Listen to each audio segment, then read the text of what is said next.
Good morning, everybody. Welcome to First Unitarian Church of St. Louis. My name is Jan Herzog, and I'm a member of this congregation, and I'm today's worship assistant. If you're a visitor or a newcomer, we'd like to extend a very special welcome. We're glad to be together this morning, whether it's in person or online.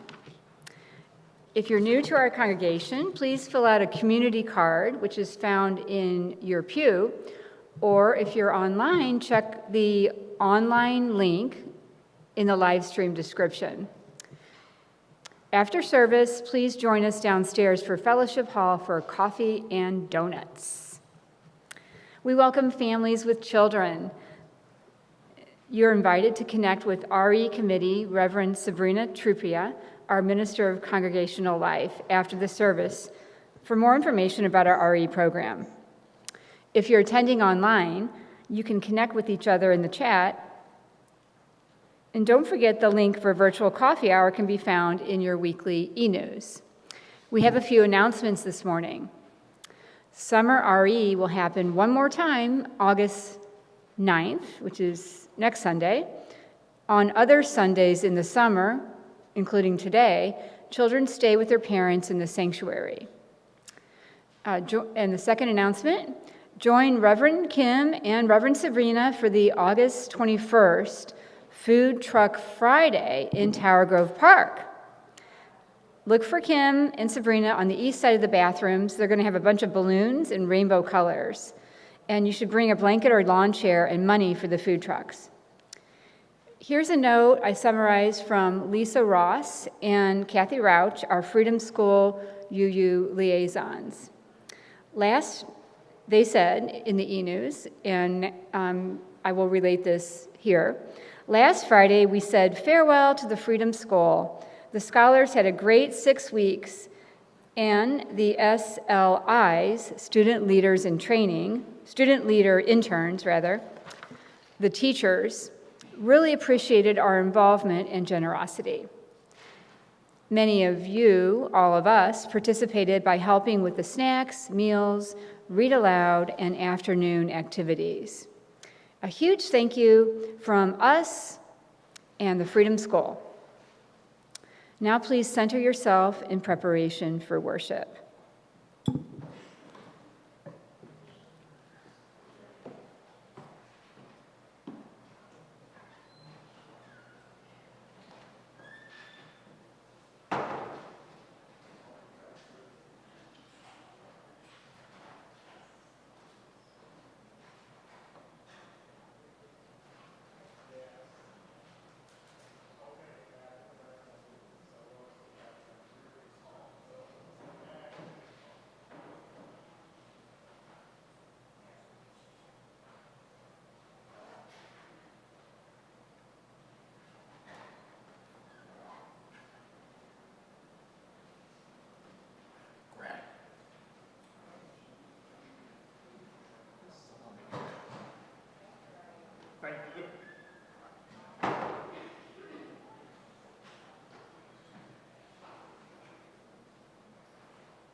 Welcome to this religious community where we affirm the worth and dignity of all who enter.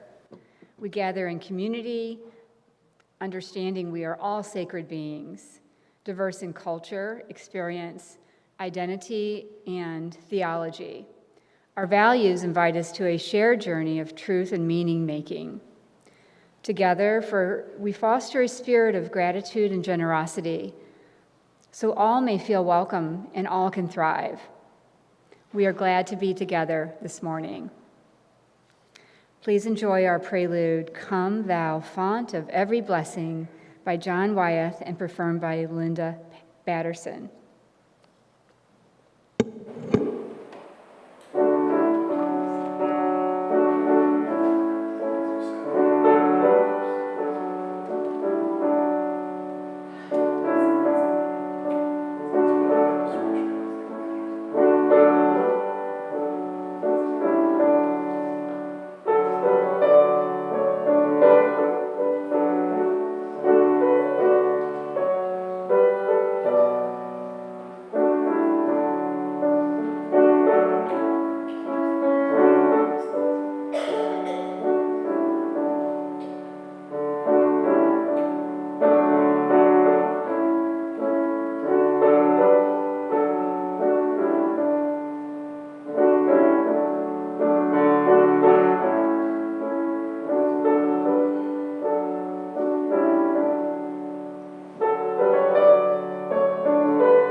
Checking signals.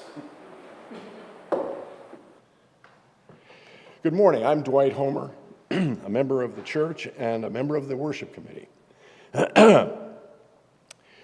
Today's call to worship comes from a dialogue with one of the leaders of the legendary Cappadocian Fathers, who in the 3rd century of the Christian era were among the very first Universalists in what was then the Greek church of the Eastern Empire.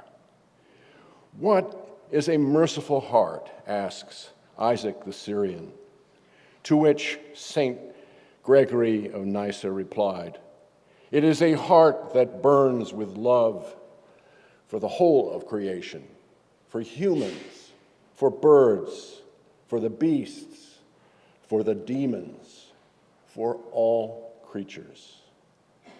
Now, please rise as you're able and join together in the singing of hymn number 89, Come My Font, Come My Way, My Truth, My Life. Continuing with our song leading, can you hear me?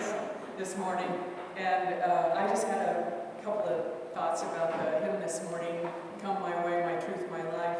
The music was written by the distinguished composer Ralph Vaughan Williams. In the early 1900s, he actually edited the Church of England hymnal, and he said that that experience taught him all about hymns, or much about hymns. And then he went on to write quite a few after that, this morning's being one.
We gather this hour as people of faith with joys and sorrows, gifts and needs. We light this beacon of hope, a sign of our quest for truth and meaning in celebration of the life we share together.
Our reading this morning comes from William James and his varieties of religious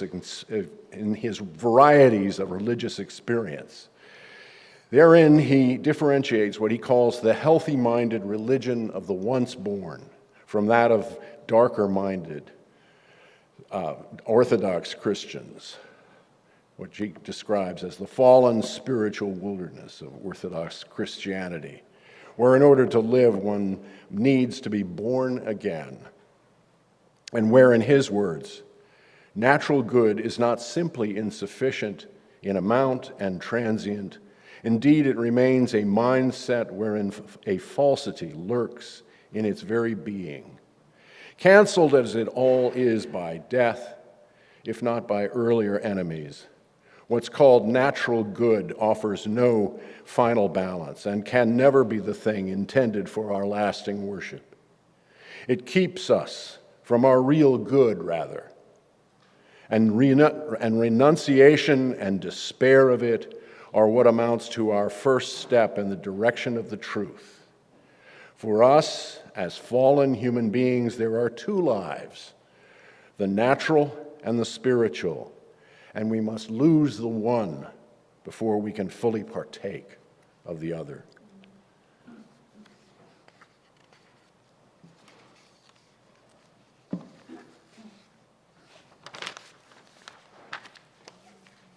Is the prayer right away? Oh, there we go.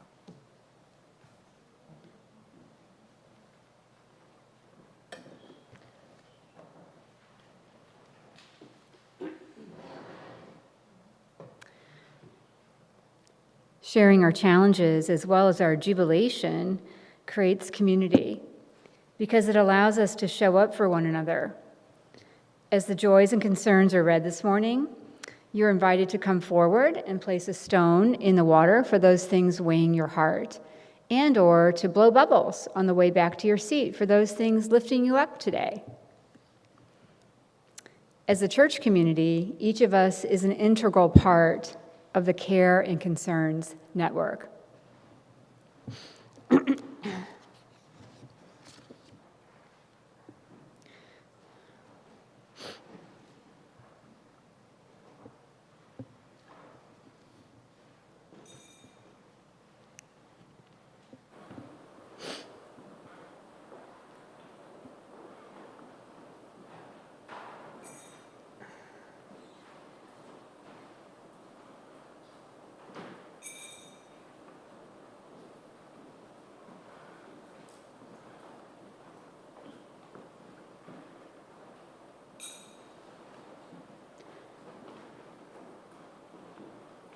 Our community shares that a friend is struggling with cancer.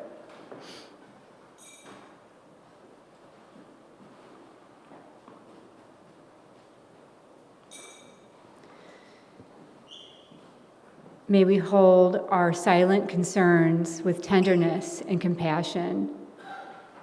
May they be lighter because they are shared. As a community, we also share our joys and celebrations with one another.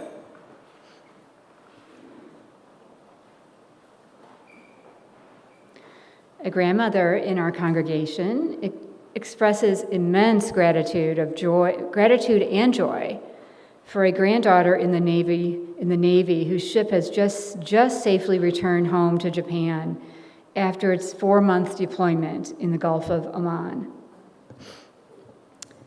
Grateful for another successful Trinity Hot Lunch. These guests were thankful for the meal and our presence. Thank you to Deborah, Dean, Marty, Lynn, Sam, Chris, Marsh, Shazim, Kathy, Joel, and Angela, who prepped, cleaned, cooked, transported, and served, and cleaned, more cleaning, again. And grateful, another gratitude or joy, Fran Hoffman's grandson, Henry, has responded very well to his cancer treatments and will be able to return to school and sports activities in the fall. Some other joys coming in on our forms.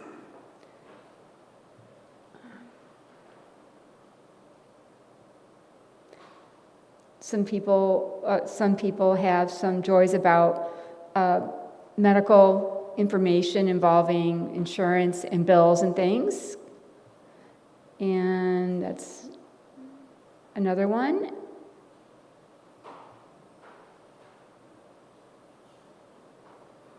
And they're trash bags that actually fit the right frigging size for the cans. That's a joy. I'm just reading what they wrote. Okay, that is a joy. May we lift up these joys with gladness and celebration. May they be magnified because they are shared.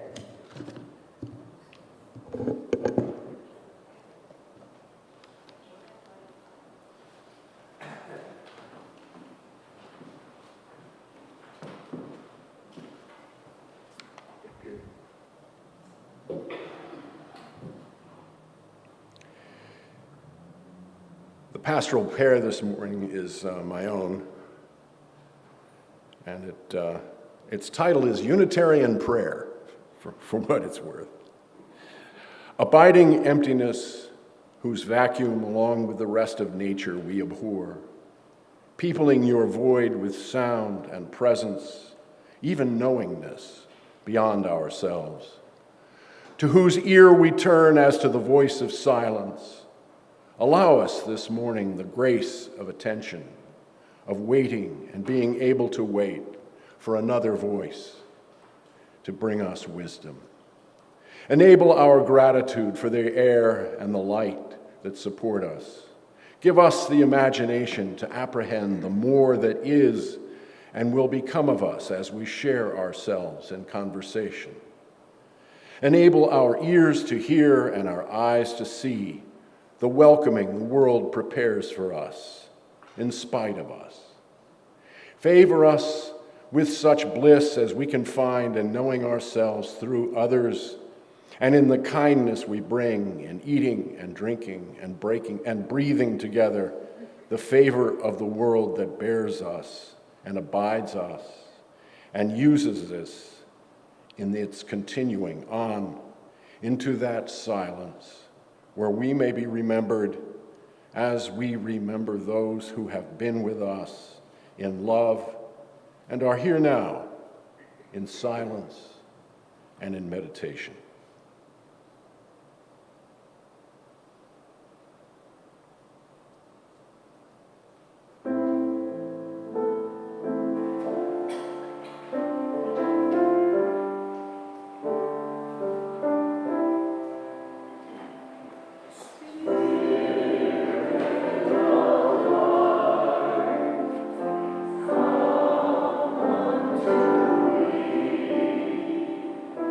Sing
The First Unitarian Church of St. Louis strives to be a welcoming congregation, inspiring lives of loving kindness and integrity by nurturing spirituality, building community, and advancing justice. Your contributions support the mission and ministry of this congregation in the St. Louis region and beyond. This morning's offering will now be received.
As always, we give thanks to our members and visitors to First Church for their contribution and their support. Thank you very much.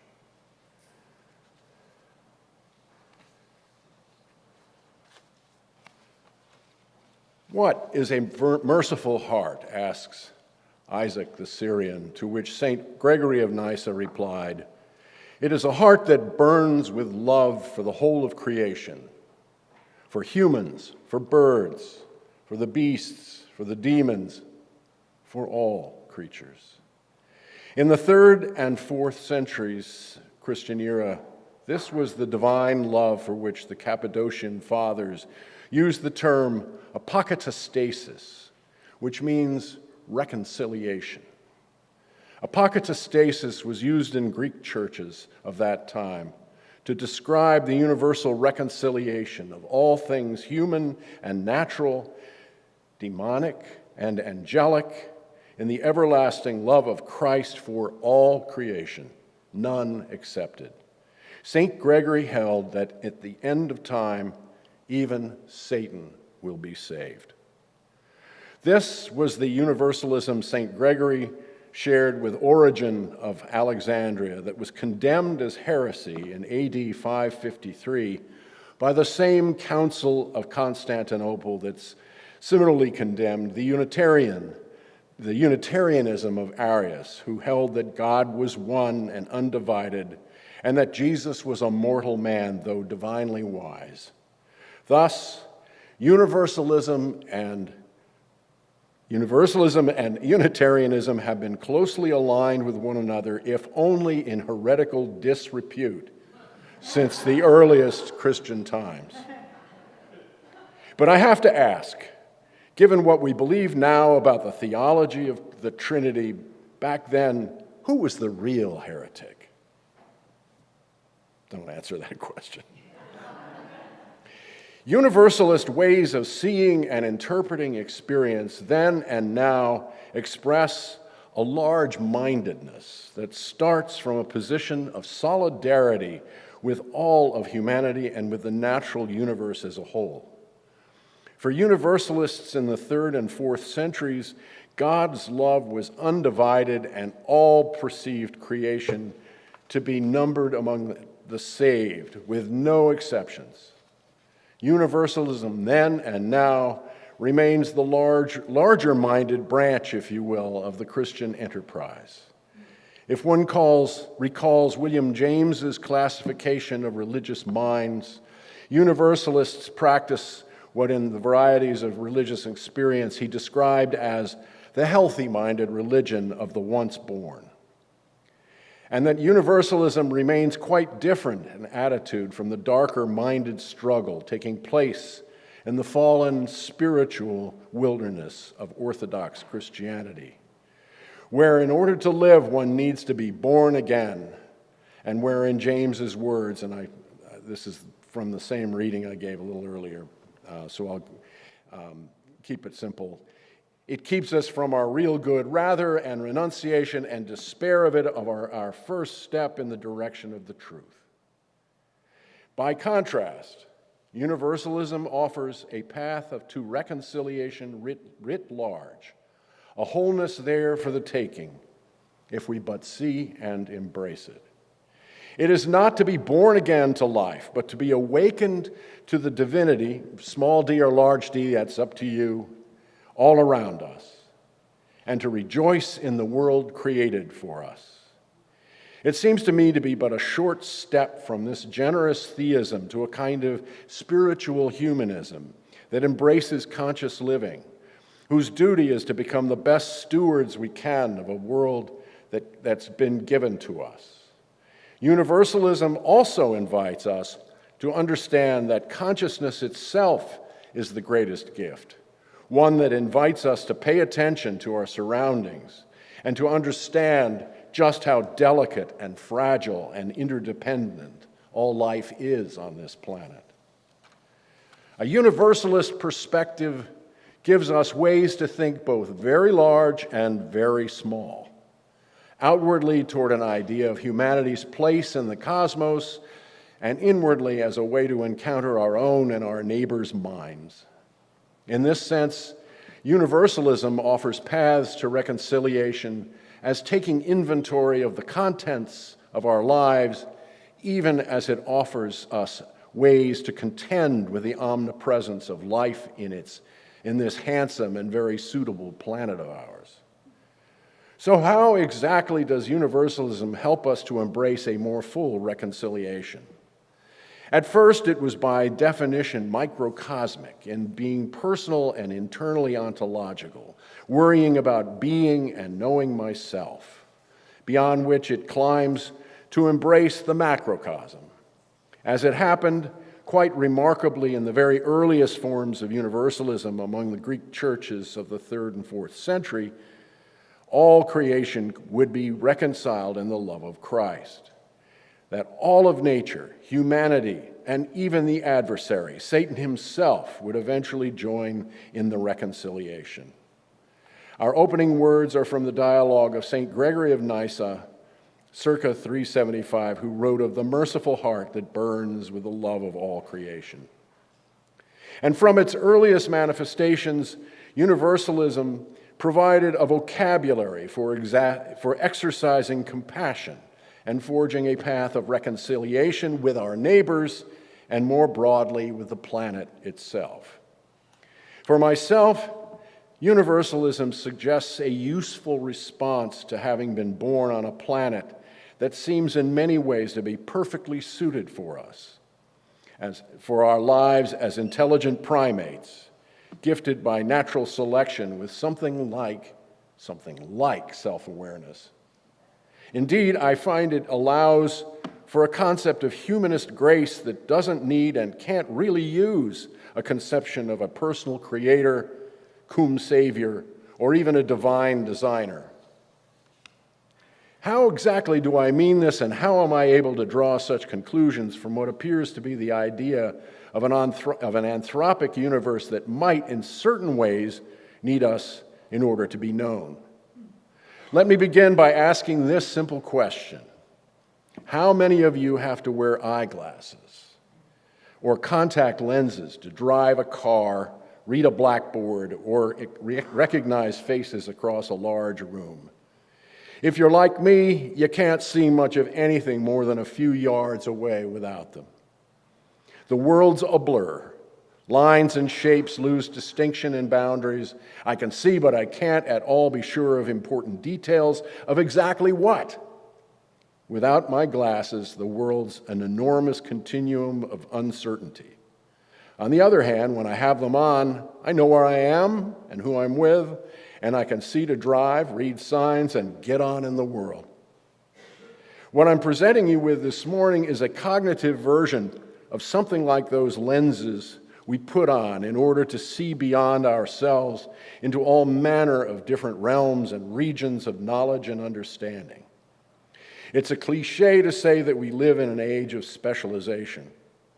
But the fact is that our civilization depends on us, on each of us, deciding in one way or another to acquire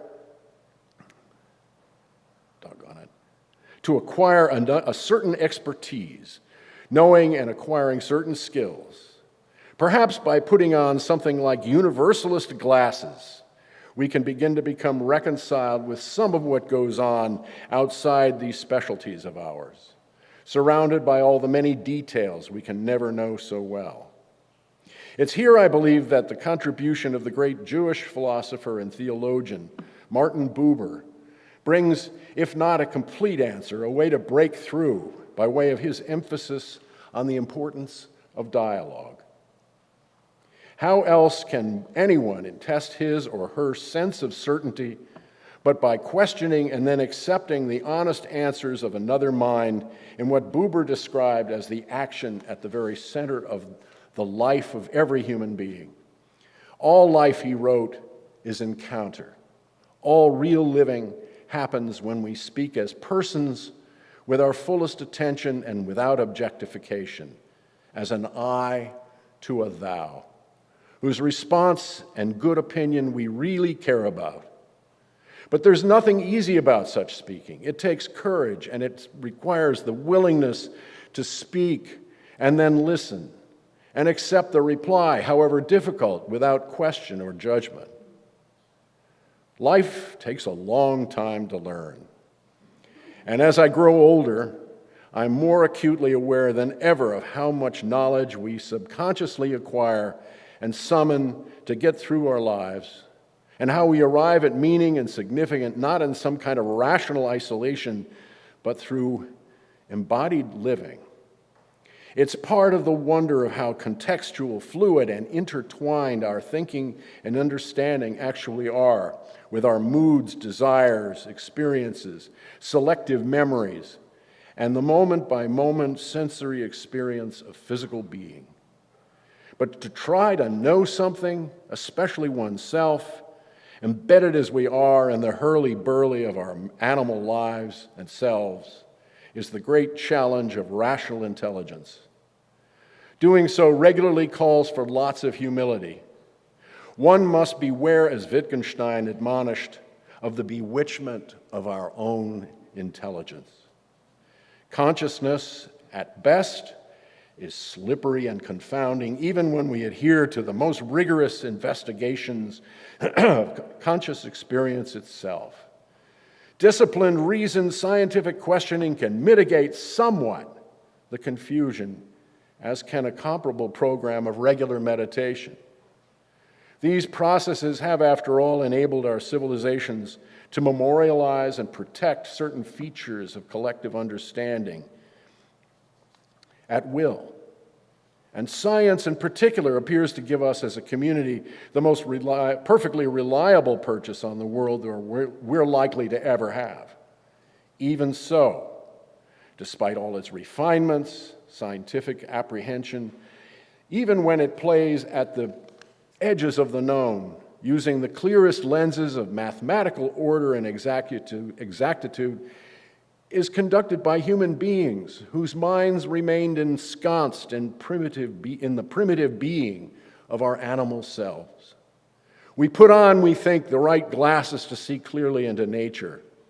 But no matter how cleverly we design these conceptual constructions of ours, our imaginary ponds continue to have real toads in them. Indeed, I would argue that these critters feed and thrive on the insects of randomness and wild uncertainty, and are often what give us the greatest thrill there is to have in getting to know our world and ourselves. Universal uncertainties put all of us in our place. And here's one of my points anyway. They rescue us. Doubt, in other words, is a necessary path to wisdom. Without doubt, visionary experience, especially when it's resplendently immediate and where every one of our senses is summoned to embrace it, invariably sits in the seat of the problematic. This apprehension of coherence may be nothing but an illusion created by a desire for a more complete communion with the universe. Such desire begets much that should be doubted. The vanity of human wishes, the bewitchment of our intelligence, all the things compelling us to protect ourselves with questions, mean that I have to exercise my doubts even when a kind of discoverer's exultation hits me in the forehead like a 2x4. As such, it involves dealing intelligibly with a tension, even alienation, that follows moments that I still have occasionally, when I have felt the presence of something huge and extraordinary whose effect and affect are outsized and suffused with emotion. It happened to me in my 20s at sea on a ship in the Gulf Stream at midsummer, heading east-southeast off the Rhode Island coast at dusk, when the seas were large but friendly and steep in a way that lets you see straight into the face of each green wave, where the many shapes of phosphorescent life would stream green and gold across the darkening clarity of the waves. The tension I felt then, and still do at times, has to do with how to make sense of that experience. Call it a religious or mystical experience if you like. Whatever it is as grandly untidy as it is portentous and unforgettable, delivering in its way a kind of emotional mugging that is anything but tranquil. Back then in my 20s, when I was coming to uneasy terms with my artistic disposition, I was callow enough to take such experience as an authenticating ticket to the big parade of universal meaning. My chance to cavort with the Dharma like Kerouac, to wrestle like Yeats with his anti-self. It was enough to have something like those experiences and to have a chance to report back, however inanely. It felt as if the same sort of big thing was at hand, yet out there, profoundly moving, and in its way it felt sacred. Which brings us back to universalism as a kind of metaphysical antidote, and which seems to involve accepting and welcoming capitalized experience into a kind of mysticism that balances with what it means to be a reasonably honest, humanist-tending Unitarian Universalist. It's a bit roundabout, and it has to do with a sense I've acquired in recent years of the profound privilege we enjoy as conscious, sensual, and sensuous creatures. Beings who are able to apprehend and celebrate, to enjoy and suffer the to puzzle over the beauty of living on a planet that just happens to be close to perfect for us. And that makes universalism so useful. And what makes universalism so useful is that it provides a way to credibly address our common condition and our place in what really is a remarkably coherent universe. And I mean this in as scientific a sense as I'm capable of.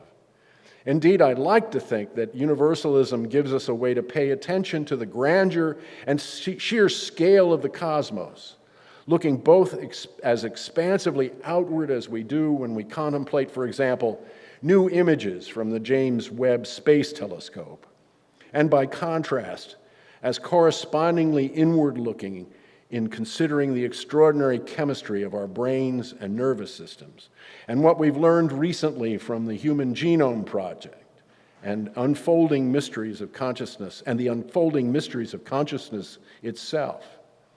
In its ways, universalist thinking gives us a marvelous grasp on how to envision our humble but deeply important place as self-aware creatures in the continuum of nature. I'm not sure that I need a universalist platform from which to preach this, as I try to puzzle out as best I can both the problems and pleasures of consciousness. How can scientific thinking be made to explain a universe that feels miraculous and not denature that feeling into something flatly factual and reductive?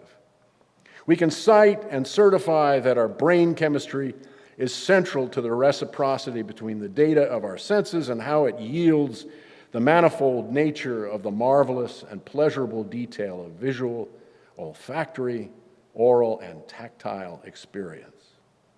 And though we mostly take the physical for granted, we can, if we pay attention in certain ways, be amazed and exalted by the complexity and coherence of the machinery of our mental lives that somehow works so very well for most of us most of the time. And we can do this observing and taking notes, filming and recording the tiny fraction that we have access to without having to step away from our rationality.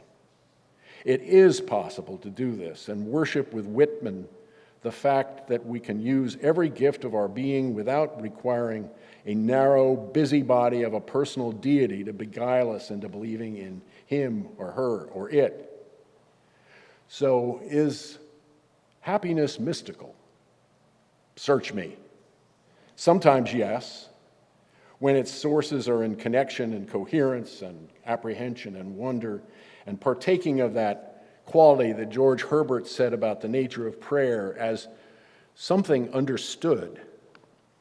But also, so can sadness, achingly clear and crowded with meaning, also be mystical, and for something like the same reasons. But more likely, mystical experience is about intense apprehension in a setting where there's enormous clarity and a sense of order recognized but also felt deeply and movingly. But back to universalism. I like the collective and inclusive nature of its attention to whatever divinity, small d, happens to be. Even if it's something like Higgs boson finally explaining the nature of mass in the universe, or whatever it is that binds quarks into atoms. But there's something more than that, though I may very well not get there, and that harkens back to a line of thought that's as ancient as Protagoras, a 5th century BCE pre-Socratic philosopher who is said to have said, "Man is the measure of all things, of things which are, that they are, and of things which are not, that they are not." He also said, "Concerning the gods, I have no means of knowing whether they exist or not, or of what sort they may be, because of the obscurity of the subject and the brevity of human life." It's a perspective that by definition is both agnostic and humanistic and decidedly universalist, small u, in its implications. And it's proof positive that there are very few new ideas under the sun, which suggests to me that universalism offers a superior method for acknowledging and making sense of this anthropic universe of ours. In fact, it's this anthropic, humanity is the measure, perspective, that I find especially interesting and compelling, not least because the idea has returned in contemporary physics and that it gives us, if we choose, a wonderful vocabulary for expressing wonder, although it does require us to spurn oversimplifications, such as intelligent design. What I like especially about universalism is it doesn't deny the pain of the world, but that it supports the broadest and best implications of the fact that we are all in this together. Amen, and blessed be.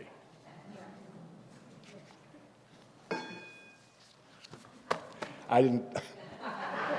That's not me. That's whoever they are. And I hope that's an endorsement.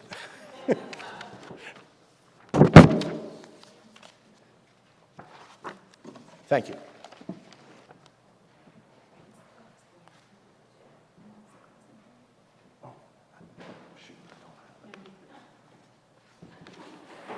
Our closing hymn is number 93, To Mercy, Pity, Peace, and Love. And this hymn is an interesting little history. The melody was originally written by 16th century German Lutheran cantor Nicholas Hermann, who wrote numerous popular hymns of the time. Sometime in the next century, J.S. Bach wrote a harmony to Hermann's melody, and finally the words that we have in our hymnal today were written by the Romantic poet William Blake.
Our closing words are those again of Protagoras, who wrote in the 5th century BCE that man is the measure of all things, which are that they are, and of things which are not, that they are not.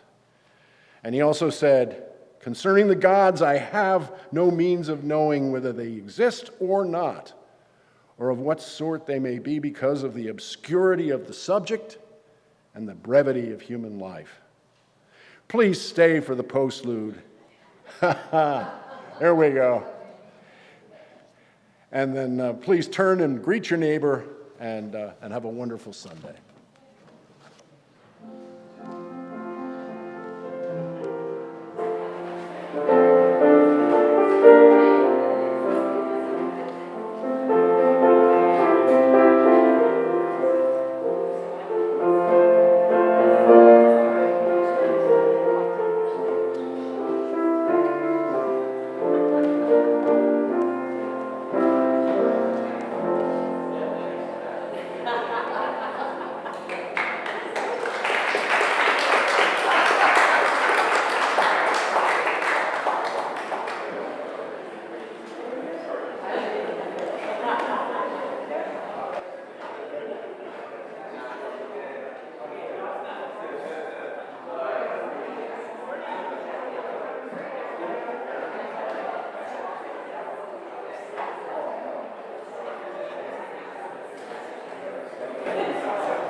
that was outrageous.